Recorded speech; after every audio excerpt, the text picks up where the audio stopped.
কেউ যেন টাকার বিনিময়ে কাজ করেন না, আর একটা টাকাও কেউ নিবেন না। আমার অনুরোধ, টাকা না নিলে যদি আপনাদের কোনো অপরাধ ধরে কেউ, আমরা আপনাদের কাছে আসবো, আমরা সেটা দেখবো ইনশাআল্লাহ। আর যদি কেউ টাকা নেন তাহলে কিন্তু আমাদের একটু দায় থাকবে না কেউ। কিন্তু আর একটা জিনিস, যে এখানে একটা টাকাও যদি কেউ নেয়, এটাই দুর্নীতি হয়ে গেল। দুর্নীতি যেন থাকে না, এখানে কেউ টাকা দিবেন না। আর এই টাকাটা যখন আমাদের আইন পাস হবে, যখন দিবে, প্রায় 3-4 কোটি লোক ঋণ পাবে।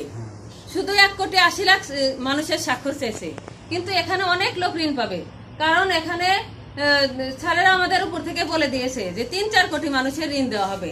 3-4 কোটি মানুষ যদি স্বাবলম্বী এই বছরে হয়, দেখা যায়, তখন পরবর্তীতে আরো 3-4 কোটি হয়ে যাবে। এভাবে 80 লাখ বাংলাদেশের যে 18 কোটি জনগণ আছে, সবাই কিন্তু স্বাবলম্বী হয়ে যাবে। আমাদের দেশ কি তখন গরিব থাকবে? গরিব থাকবে না। তখন আমাদের দেশ সিঙ্গাপুরের মতোই একটা উন্নত রাষ্ট্র হয়ে যাবে। দুর্নীতি যে দেশে নাই, সেই দেশে কোনো অভাব নাই, এটা মনে রাখেন। আর আমাদের যে টাকাটা যখন দিবে, ঋণ দিবে, কেউ 1 টাকা লেনদেন করবেন না। কোনো টাকা লাগবে না আমাদের, 1 টাকাও লাগবে না আমাদের। কোনো টাকা পয়সা ভর্তি হতেও লাগবে না আপনাদের। এই যে জামানত, এটাও লাগবে না, কোনো কিছু লাগবে না। আপনাদের কিস্তিটা কেমন হবে আমি বলে দিই একটু।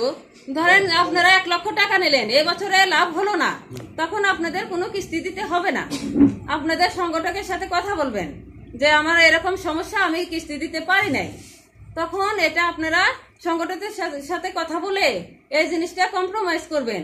তখন সংগঠক আপনাদের সুবিধা অনুযায়ী কিস্তি নিয়ে দিবে, এবং দ্বিতীয় বছরে আপনাকে সুযোগ দিবে যে আপনার লাভাংশ থেকে আমাদের কিছু টাকা দেন। আপনি 1 লাখ টাকা নিলেন, পরবর্তীতে দ্বিতীয় বছরে আপনার 2 লাখ টাকা হলো, ওখান থেকে 75,000 টাকা রেখে আপনি 25,000 টাকা সংস্থাকে দিবেন। কতটাই আমাদের সুযোগ দেখেন। আর এই জিনিসটার বিপক্ষে কেউ যায় না, প্লিজ। আপনারা সবাই আমাদের সমর্থন করেন, সহযোগিতা করেন, এবং সবাই সদস্য ভর্তি হতে সহযোগিতা করেন। সবাই যেন আমাদের পুঁজি পায়, সবাই যেন ঋণ পায়, এবং সবাই যেন স্বাবলম্বী হতে পারে। আর এবং ছাত্রছাত্রীদের জন্য বিশেষ সুযোগ, ওরা যখন ঋণ পাবে, ওদের কিস্তি দিতে হবে না। ওই বাচ্চাটা মানুষ হতে তো 15-16 বছর লেগেই যাবে। যখন ও মানুষ হয়ে যাবে, তখন ওর টাকা ও চাকরি করে শোধ করবে, ওর জীবিকা নির্বাহ করার পরে। অনেক সুবিধা আছে। এজন্য কেউ আমাদের পিছু পা হবেন না, সাথে থাকেন, কাজ করেন, এবং ইনশাল্লাহ এটা উৎকৃষ্ট আইন। আমাদের সবাই যাবো ইনশাল্লাহ, আমরা ছোট বড় সবাই কিন্তু ঢাকা যাবো, সবাই যাবো ইনশাল্লাহ। এবং সবার আত্মীয় স্বজন কেউ যদি ভর্তি হয়ে থাকে, তাকেও নিয়ে যাবেন। আর যদি কেউ ভর্তি না হয়ে থাকে, তাকেও নিয়ে যাবেন।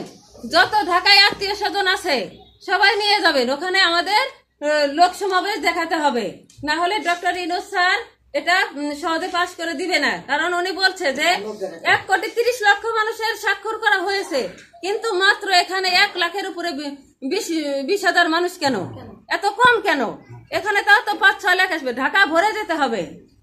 তাহলে আমাদের কি করতে হবে? সবারই ঢাকা যেতে হবে। এখন আমরা সবাই প্রতিশ্রুতি দেন আপনারা সবাই আমাদের কাছে যে যাবেন নাকি ঢাকায়?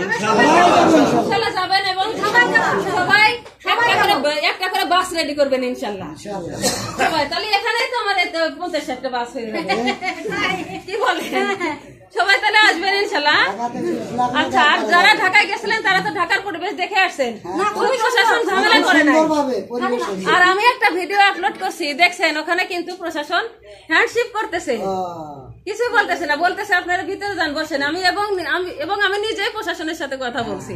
উনি বলছে যে ম্যাডাম, আমাদের এখানে কেউ কিছু করবে না, আপনারা শান্তভাবে থাকেন, আমরাও শান্তভাবে থাকি, এটাই। তো কোনো ভয় নেই, সবাই যাবেন ঢাকা ইনশাল্লাহ।